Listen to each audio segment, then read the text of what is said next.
I did a little overnighter last night, just a local thing, nothing crazy.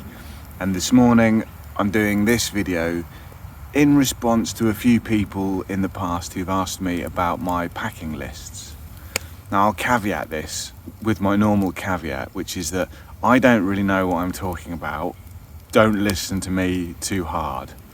This is not the packing list or even a recommended packing list. This is literally the stuff that I bought with me for an overnighter, shown to you in the order in which I break camp. So first off then, sleeping bag. This is a RAB Neutrino 400. It's a down bag. I've had it for a few years. It's not quite as lofty as it used to be, but it does do the job. I did a full video review of it when I first got it, which I will stick a link to down in the description. Inside that, I've got a liner. This is a sort of fleecy one because it's quite cold in the nights at the moment. I can't even remember what make it is. It's Mountain Warehouse or something.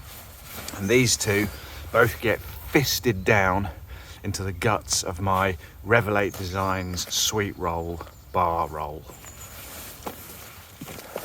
After the bag, the mat. I was going to bring my Thermarest camper just because it's really comfy. It's quite big and heavy, but it's really, really comfy.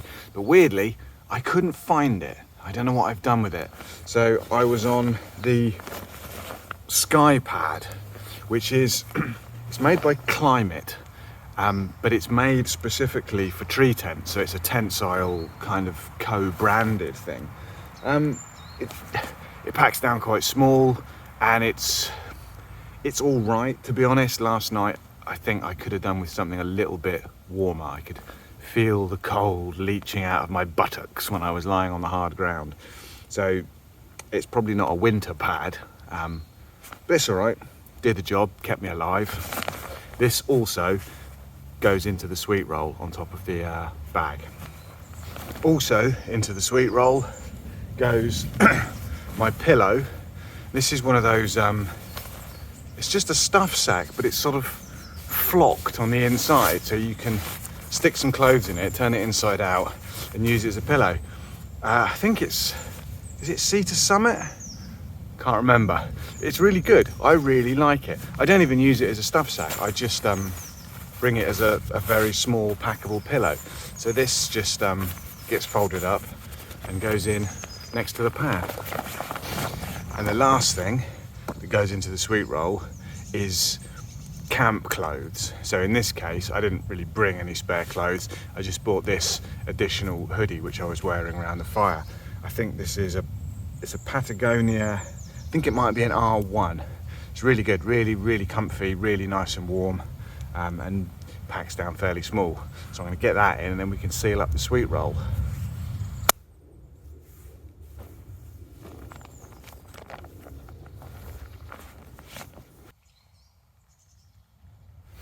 So just before we get the sweet roll on the bike, I'll just show you the pouch on the front. This is also Revelate Designs. This is the Egress Pocket. I've also done a full video about this, link down in the description. It just clips natively to the sweet roll, and it's a really handy, fully waterproof kind of grab bag for just stuff. So at the moment, all I've got in there is, I've got my wallet, some Jakeman's chesty throat lozenges for some reason, hand sanitizer, harmonica because I'm kind of trying to learn to play the harmonica this year, keys, and after I've done this, my phone and my little tripod selfie stick thing will also go in here as well. So it's my media unit, and that's it's a roll top closure. It's really good. Check out the review video, you'll like it. The next thing to go in the bags, the tent. I love this tent.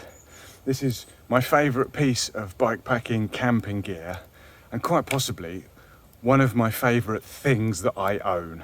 It's a big Agnes copper Spur. It's the one-person Bikepack edition with the short poles. It's just awesome. It's great space inside, great storage, really sturdy little tent. Yeah, I love it. And if when it finally gives up the ghost, I will just buy another one of these because I have zero complaints. I've done a full video about this, link in the description. I'll apologise in advance for the really dodgy mic interference in the middle. I should have cut it out and subtitled that section. I didn't because I was young and wild when I made that video. It's only 30 seconds and the rest of it is a decent review, I think. So go and have a look at that if you're interested in this tent. So this packs down the body, the fly and the footprint all go into one of my Restrap fork bags. The poles go elsewhere. We shall come to that later. Let's get this all broken down and bagged up. Okay, this is one of my fork bags. It's a Restrap, really good, really sturdy, completely waterproof. It's done me very well for hundreds, if not thousands of miles probably. Really like it. And into here we put the tent inner. I just fist it in. I have no packing technique. It's probably terrible, but wet fly that goes on top. I'll air all this out when I get home. On top of that, footprint. This is an extra to the main tent. It's very useful, especially around here where I was just camped on sticks and flintstones last night, so it's handy to protect the ground sheet. And then last thing that goes into here is pegs. I've also in here got, I don't know what you call them, is it a stent for mending broken poles in an emergency. It's not something I would have carried until one of my poles broke in the wilderness, and it was quite a drama. In fact, there's a video about it from my Sweden trip. It's I think it's a really good video, but it's not one of my much watched ones, so there's a good chance you haven't seen it. So I will also put a link to that down in the description. And this just rolls down.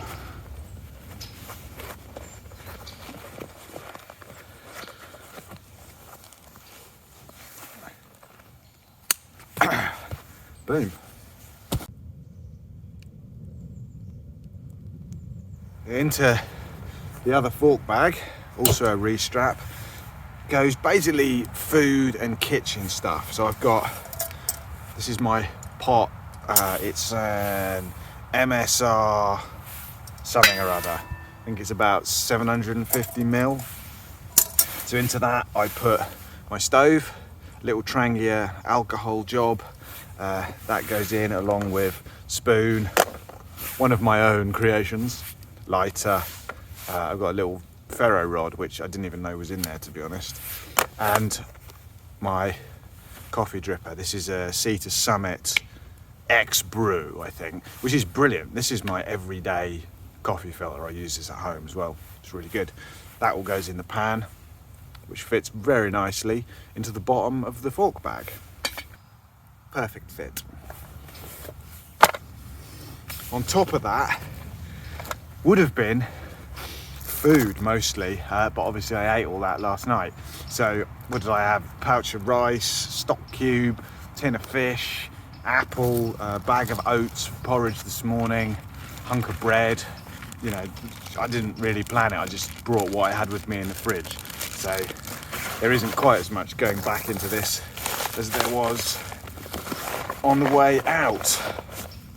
All important hip flask, a little bit of whiskey in there. My mug, this is a Snow Peak 450 titanium. It weighs almost nothing and was more expensive than a small mug has any excuse to be, but it's only money, isn't it? Can't take it with you. So I'll stuff my remaining coffee into there, and that goes in there. Other than that, I think wash bag, toothpaste, toothbrush, that kind of thing, that goes in there as well. And that is that, fork bag number 2. It's going to be a little baggy on the way home, and this is something that does annoy me about fork bags and bike packing bags in general, is like this one, when it's full you can really cinch it on and it's fits really snugly. When they're a little bit empty, they tend to, they get all willicky and a bit flappy sometimes, so you do have to be careful of that. But there you go, second Restrap fork bag, all done. So to attach the fork bags, I use these Voile Straps, which I'm sure everyone knows about Voile Straps. They're brilliant, really tough, do a really good job of holding, you know, strapping things onto the frame, to the rack, or onto the fork cages. They're incredibly versatile and very useful things to just have kicking around. Even when I'm not out camping and carrying bags, I generally have a couple in my frame bag, which I always use, just in case I find any bits of spoon wood or something that I need to strap to the rack and take home. They're quality stuff. I think these are they 18 inches? They're the big ones, which I've got a couple of slightly shorter ones and they're just not quite as useful. So I'd go big or go home. I've also got another brand of straps, which we'll see in a minute, which are also very good and for slightly different purposes, I guess. So, but yeah, Voile Straps on the fork bags. So the last bag to go through is my frame bag. This is it's a Surly branded bag made for the Ogre frame triangle. It's made by Revelate Designs, but it's Surly branded. It's got 2 pockets, this little one on the side here, and then the big full chamber around the back. Little pocket is basically Toolkit, so I'll very quickly just go through what's in there. It's a fairly random collection of stuff, really. Allen keys, massively oversized, not very practical, but it's a good set of Allen keys and it fits in, so I carry that with me. Little spanner, this is for the rear bolt that holds the roll off into the frame, so that's a 15mm wrench and that's purely for the rear wheel. I've got some tyre levers. I don't really need 4, I don't know why I've got 4, I think I just bought 4 and put them in the bag. I've got a bit of the padding that's broken and fallen off my frame bag, that needs to go back on. A spare GoPro bolt, which I honestly didn't know was in there. This is a Park Tools torque wrench, which I only need 1 of, so why I've got the whole tool is anyone's guess. I like to carry more than I have to. Wolf tooth chain link, master link pliers. This is pretty cool, and it's got inside, got some spare master links, and it's also got a valve core remover thing on it, and another tyre lever on the end, which I've never used. Leatherman. I found this on the side of a trail in Swinley Forest, I think, so it's quite handy having some pliers. To be honest, I'm not a massive fan of Leathermans. I think they're a bit bulky and heavy for what they are, but it's handy having some pliers. This is my puncture kit. So this has got a whole bunch of stuff in it if I can get in. So I've got some plugs for the tubeless thing. I've got patches and glue for a tube, which you'll see in a minute. I've got a little tiny thing of super glue just because it's useful. A couple of spare chain links, spare valve core, dust caps for the valves, and just little bits and pieces like that. And then in the top, under this bit of gaffer tape, I've got some big old curved needles and a bit of nylon thread in case I ever have to stitch up a sidewall, which I had to do recently for the first time ever. It was very exciting. Spoke key. This is it's a Kevlar emergency replacement spoke. It's a bit of Kevlar cord basically that has spoke like nipple attachments on either end, and if you break a spoke you put this in and tension it, and it's just enough to hold your wheel in place. I don't know, I think I saw a video about it and thought it sounded like a cool idea, and it's really small and really light and wasn't that expensive, so I bought one. To be honest, I probably couldn't remember how to use it in an emergency, but it's an interesting thing. I'll stick a link down below to where I got it from if I can find it again. All the links I'm putting down below, by the way, they're not affiliates or sponsored or anything. They're just links in case you want to look at any of this stuff. If you happen to buy any of it, and there's a little box on the side that says, how did you hear about us? Stick my name in there, you never know, something might come of it. This is my 2-spoon for digging cat holes. This is the Woho shovel fender. I've done a video about this, which I'll put a link to below, but to be honest, it's quite expensive and probably a bit of a gimmick. It's very light and easy to pack, but yeah, I don't know. You've got to have one, so there you go. And last off, we appear to have, this is a spare strap. This is not Voile, this is a Restrap fast strap. And I really like these. They're much lighter than Voile. They fold up really, really small. So they're very handy if you want to just carry some straps in case you need to strap something up. These are very cool. I really like them. Again, I'll put a link down below to the Restrap site because I've got a few bits of Restrap in here. Yeah, look at that. Tiny.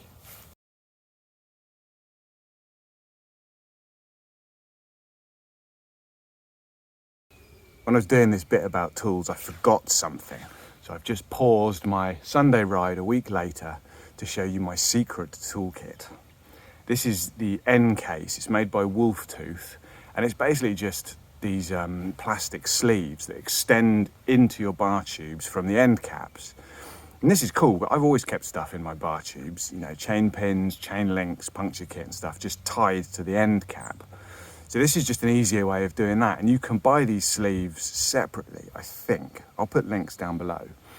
But you can also buy these special Wolftooth toolkits that are designed to fit within them very cleanly. So in one side, we've got, this is the chain breaker tool. So you've got a chain breaker on one end, angled head. You've got in the other end, you unscrew this end cap, and in there is a plugging fork and some little bacon strips. For those of you who don't run tubeless, those are for stabbing into holes in your tyres if the sealant isn't doing its job and sealing a biggish hole. So that's on one side. On the other, we have a kind of multi-tool setup. And this is the main body, acts like a driver. It's got this angleable head for 180 degrees, which is pretty cool. And then attachments for Allen keys, a couple of little torque wrenches, crosshead screwdriver, flathead screwdriver, and there's a little valve core tool thrown in for good measure. Now, I was overcome with style lust when I bought this, I think. I love the idea of it, but the reality hasn't been quite as sweet. I think the fact that you've already seen my selection of proper Allen keys and my other batch of tyre plugs should suggest to you that I tend to forget this is here. And even when I do remember it's there and I do need these things, it's always easier to just get something out of the pocket in the frame bag than it is to prise them out of the bars. It's always better to use a full-length Allen key if you can than a multi-tool. The chain breaker, the first time I ever used it, I just bent the head, completely destroyed it. This is on video, it's in one of my surly live build stream video things. I just tried to break a chain, completely bent the whole thing, absolutely destroyed it, and then did the same job a moment afterwards, my old £10 toe peak chain breaker, and it was completely successful. So it's not like I'm a numpty who doesn't know how to use a chain breaker. Well, maybe it is, I don't know. Whatever. I got them to send me a replacement, which I have used since successfully.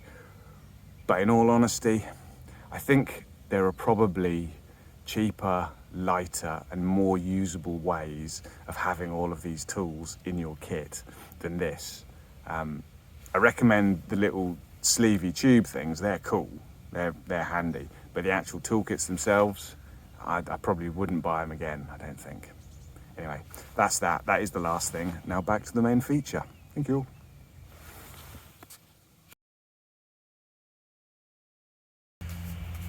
Right, I flipped the bike around now so you can see the big pocket. So it's that full space, zipper entry, it's just one big chamber. Inside it there is a sort of baffle down here which you can Velcro across to split this into two compartments, but I find it much more useful just to have it as one big space. I've added these Velcro straps into the top. This is just like double-sided Velcro tape I got off eBay, and I've just sewn these loops into here, and that is where I keep my Gerber folding bow saw. This is probably not standard bike packing kit.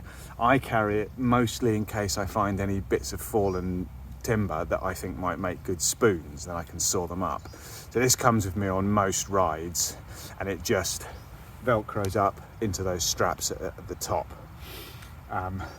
It's quite heavy, but it's pretty cool. I've done a video on this actually. I'll put a link below as usual. Along with that is my axe. Again, this is not standard bike packing kit. This is because I might need to stop and do some whittling or rough out a spoon blank. So this is a Grensfoss Brooks hand hatchet. I mean, it's brilliant. It's a fantastic bit of kit. It's heavy, but if you need a little hatchet, look at the size of it. Fits into that frame bag, right tasty. What else have we got in here?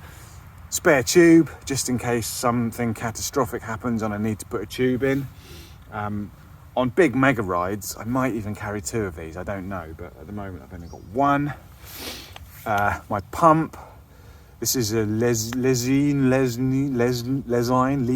don't know how you pronounce it, but it's a pretty decent, sort of small but quite high volume pump.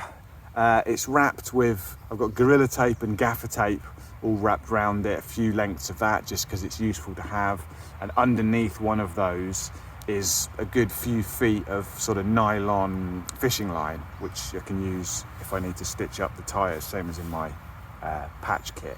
It's just another place to keep that. That sits in the bottom of the bag. My knife, this is a Mora, can't remember what it's called. It's the one with the squared off back for striking ferro rods. That's just my sort of general camp knife. Fuel for the stove, it's just meth, denatured alcohol, whatever you want to call it, in this little kind of safety bottle. My Firebox Nano, so this is a little twig stove, and it's also a holder for the Trangia alcohol stove. It's brilliant. I love this bit of kit. Again, I've done a video all about it. I'll put a link down below. It's really good. Then we've got I've got a little dry bag here, and into that's just where I keep, I've got a head torch. This is a black diamond something or other, really handy. I've got a spare GoPro battery, which I haven't got the GoPro with me, so I don't know why that's in here. My big old battery pack, this is an Anker, I think it's a 20,000 milliamp hour job. I mean, this will do me for a week. I can be doing Strava and maps and filming and editing in the evenings. This did me on the whole Pennine Bridleway ride without having to recharge, so that's grand. And the cable that I charge my phone from that all goes in this little dry bag and stashes away. On top of that, what else have I got? I got a spoon blank that I was possibly going to work on, but didn't in the end because I didn't have any time. A little hank of paracord, just because it's useful to have paracord sometimes, isn't it? And final thing, again, not standard bike packing kit at all. This is a whittling knife. This is a Mora 106, I think. It's a really good whittling knife. If you wanted to get into whittling, this is probably the first knife you'd buy. It's just a really good general kind of whittler. This and a little spoon hook and you're sorted. But yeah, I didn't get to use any last night because it all got a bit dark, a bit quick, and I don't like to whittle in the dark. This is razor sharp. My camp knife is blunt as an old blunt thing. This is a killer. And finally, on top of all of that, into the frame bag, poles for the tent. These are as I said, this is the short stick pole set. This is the bike packing specific one. So these poles are, they say a foot long. I think even possibly slightly shorter, you know, 11 point something inches. So these fit in really nicely into the frame bag on top of everything else. Let's pack that stuff up. That's basically it for my packing list. A couple of last little things to point out. I've got a sit pad. I think it's a Sea to Summit, although I can't really remember. It's just a foam thing. I might not take it on every ride. I might not take it on big rides in the summer, but here in the winter when it's damp and cold on the ground, it's a very nice luxury to have. And I've just strapped that raggedly onto the bars with another one of these Restrap fast straps, which, as I said, are really, really good. Over here, I have to mention, we've got Mr. Redman, my constant companion on all rides. He's made by my mum. She makes these little strange dolls and does semi-erotic fantasy embroidered art. So if you like Mr. Redman, I'll put a link to my mum's website actually down below as well. Go and check it out. She'd be very excited if she got a little spike in traffic. That'd be brilliant. What else? Water bottles, that's about it really. I've got 3 mounts. I've got 2 standard cheapy plastic cages, plastic bottles on the back of the forks. I think they're 750 ml each.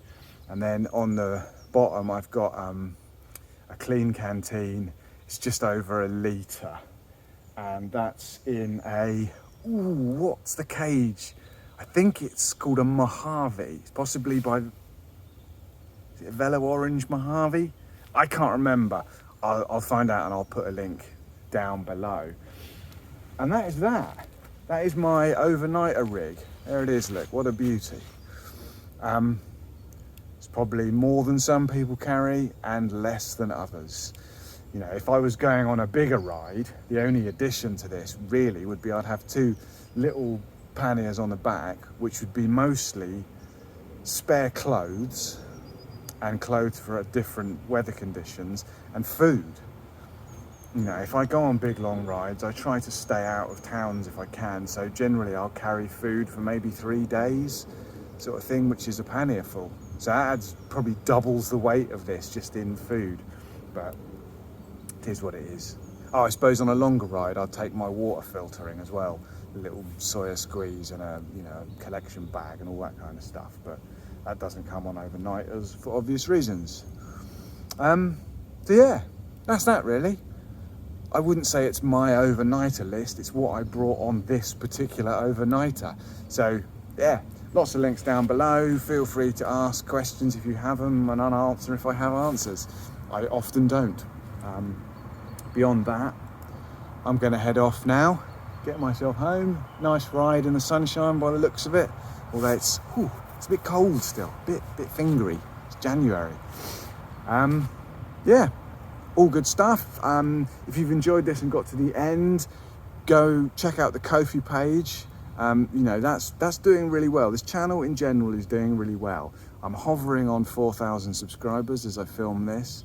I've got a few monthly Ko-fi donators, followers, which is just amazing. I mean, those people are fab. I'll put their names on screen somewhere while I'm talking. There's also a lot of people who just chip in one-off support, which is also fantastic. I mean, if you are one of those people, thank you so much. It really does mean an incredible amount to me. And although this isn't my job, this channel, you know, I don't need it to pay the bills or anything. That little flame has lit in my head just because of the few of you who have chipped in. I'm thinking, oh, maybe this is the year when I push this thing harder and I build up that following and I quit my job and I go full-time spoon whittling cycle wizard, poet, wandering minstrel. The world needs more of them, I think. So yeah, if you made it to here, go check out the Ko-fi page. No pressure. I do post stuff on there, little blog posts and articles and photos and poems, and occasionally I might do some videos which are only available to subscribers, and you get early access to the videos if you do subscribe. And as time goes by, I might try and get a few more bits and pieces going on. I really do want to do the whole merch stickers thing, but it's harder to sort out than I'd originally thought. So I am waffling. Brilliant. Have an amazing day. I'll see you on the next one. Bye now.